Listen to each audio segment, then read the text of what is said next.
Well, the parents stood there for a while longer watching the kids. They could have stayed there and studied it probably for hours uh, to see what the kids were doing. And they noticed that some of them were beginning to appear up on the roofs of these buildings. That's a little bit high for like a jungle gym or something in a playground. But uh, but they saw it was obvious. I mean, it was just in this whole town, there was so much to take in at once that you just couldn't absorb it all. The roofs of these little buildings, remember, they weren't very high off the ground, uh, actually, made for kids. The roofs were also fenced in, sort of like, so when the children climbed up onto the roofs, and they had access to those roofs from a ladder on the inside. I can't explain it all, but anyway, the kids were safe. They were up there, and they were clambering around on looked like purlins, but sure enough, in among those purlins were flower beds, uh, trays of various kinds of flowers, and the kids would be up there. Uh, there was each building had a little pump that somebody down below would pump to get water up there, and they had watering cans, and they'd be watering them and caring for the plants. I mean, it was a kid's dream. It was a kid's paradise. Now, on a rainy day, I'll tell you about a rainy day later, but so they watched that. But then eventually they figured they better go. Actually, what got them to decide they better go was they heard the carillon. It sang the 3/4 hour, or didn't sing, it rang out the 3/4 hour. And they thought, well, that must be 10:45. We're supposed to be at our meetings at 11. We probably better get going. So they headed back away from the children's, from the Quinta Pedagogica. But the thing I wanted to tell you that they had noticed was that around the pond there was the bank had been built up by, I think you call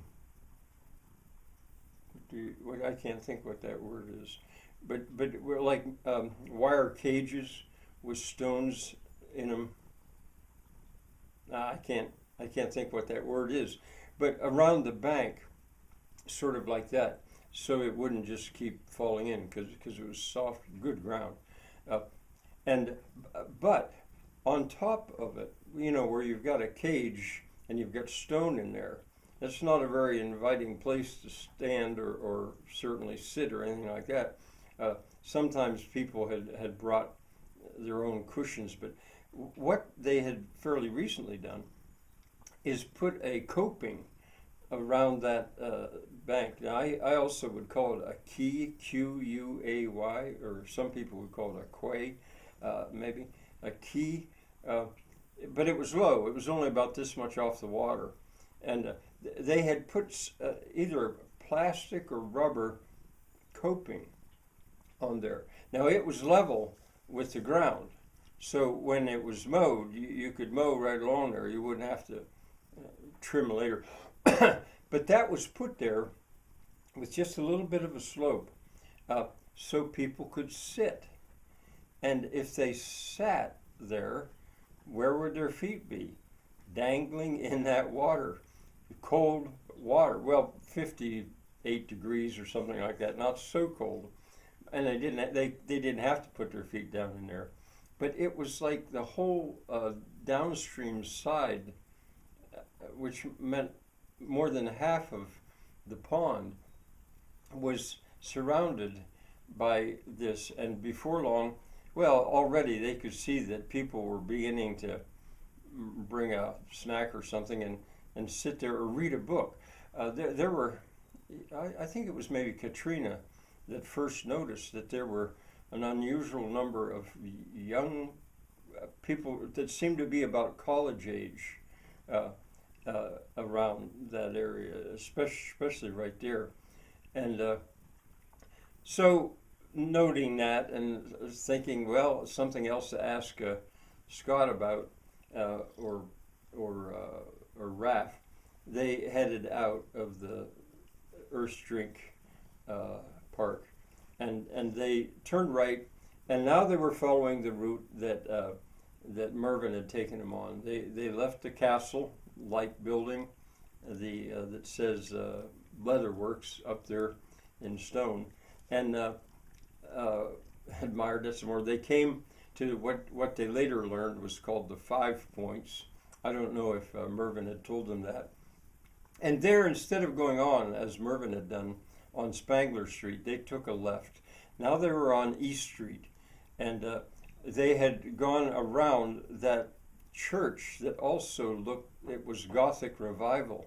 And, you know, everybody, not just Janney, was studying that. It had buttresses, no flying buttresses, but buttresses, and it was all in cut stone, surrounded by a wall, low wall, and cut stone with pointed stones up, so people wouldn't all just be sitting on there or walking on it. And they admired that. I mean, I can't remember if there were gargoyles up there or not, but there should have been. It wasn't big, but it had that Gothic look. And then they headed, going north now, on East Street, and well, on their right at 5 Point, there was a really big brick church, and they admired it, and it was a memorial of some kind, dedicated. But they were walking a little bit fast because they didn't want to be late. And going north on East Street, they passed a post office and an older brick church. You could see that this church was older than the first brick church that they'd seen. And in some ways it wasn't as fancy, but they noticed that, and they saw a store that sold furniture, a little old-fashioned. See, it had kept, this street was a one-way street, and it had kept some of the look of what it was like years ago. You could tell this did not look like a modern downtown. Well, before long, they came to the Post.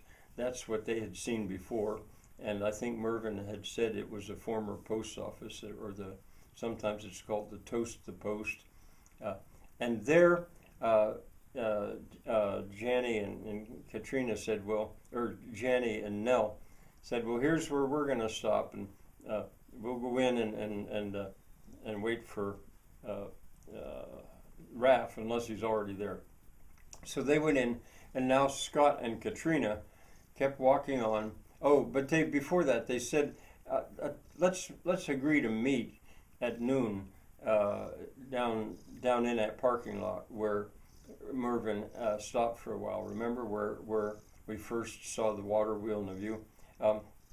Well, they first saw it up by the old Mennonite church site, but so yeah, they agreed to that, and they walked on, and before long, you know, a block, as is about all it was, a little bit more than a block. They passed the tavern. See, they remembered it. Mervyn had pointed out, and then the garden, and then the bank on it, that restaurant, and that's where Scott and Katrina went in and to either meet or wait for the prof, for Prof.